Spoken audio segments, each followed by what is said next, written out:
There was once a poor shoemaker and his wife. "This is my last piece of glitter," said the shoemaker sadly. "I can make only one more pair of shoes." The shoemaker cut out the glitter and put it on his workbench. He and his wife went to bed. The next morning, the old shoemaker found a new pair of shoes on his workbench. "Who made these shoes?" asked the shoemaker. He put them in the shop window. A man saw the shoes. He came into the shop and tried them on. "I like these shoes," said the man.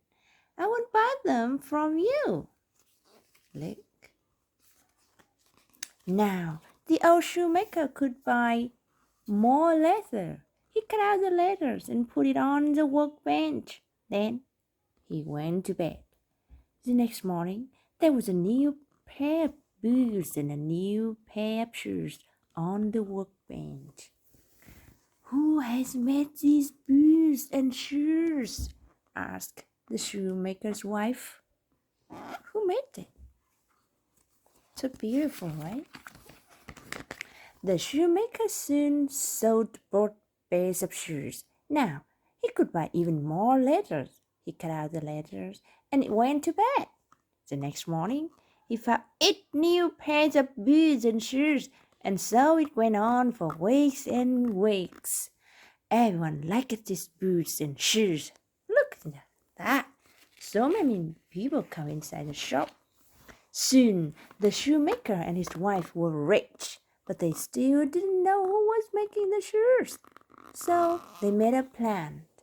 The shoemaker cut out the letter. He put it on his workbench. But this time, he and his wife didn't go to bed. They hid instead. "Now we will see who makes a shoe," said the shoemaker. The old shoemaker and his wife waited and waited. At last, the shop door opened, and 2 tiny elves ran in. They jumped up onto the workbench and shoved the letters as fast as they could. Like magic, the shoes were finished. The elves danced a little jig on the workbench, tip tip tap. Then they jumped down. The elves ran away into the night. But so cold. Look at what are they wearing, Hannah? They're wearing Very short pants in it. And outside it's very coat. Those elves are very kind to us," said the shoemaker. "Yes," said his wife, "but their clothes are old and thin. They must be so cold." The shoemaker nodded his head. "The winter snow is on the ground, and they don't even have any shoes," he said. "How can we help the elves?" said the shoemaker's wife. They both worried about the elves. The next day, the shoemaker and his wife set to work. They made 2 tiny coats, 2 tiny pairs of trousers, and 2 tiny pairs of boots. Everything was just the right size for the tiny Elves. The shoemaker and his wife put the presents on the workbench. Then they waited and waited. At last, the shop door opened and in ran the 2 tiny elves. They jumped up onto the workbench and saw the presents. They danced a little jig.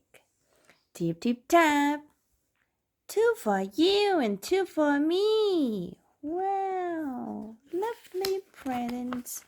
The tiny elves put on the tiny clothes. "They are just right," they said. They danced a little jig all along the workbench.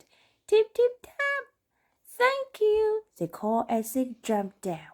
The tiny elves did another jig on their way out of the shop. Tip, tip, tap.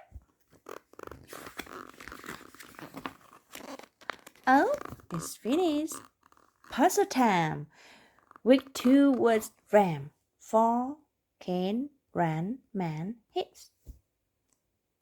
Fall. Man can. Which word does not match this picture? Elves, jig, knight. Jig. They are dancing the jig, Hannah. Night. Yes, very good. Which word matches this picture?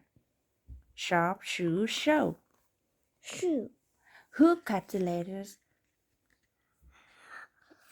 The shoemaker. Very good. And which sentence is right? They shoot as fast as they could. They shoot as slowly as they could. Fast. Very good. They shoot as Fast they could. Good job. None That's of the story of the elves and the shoemaker.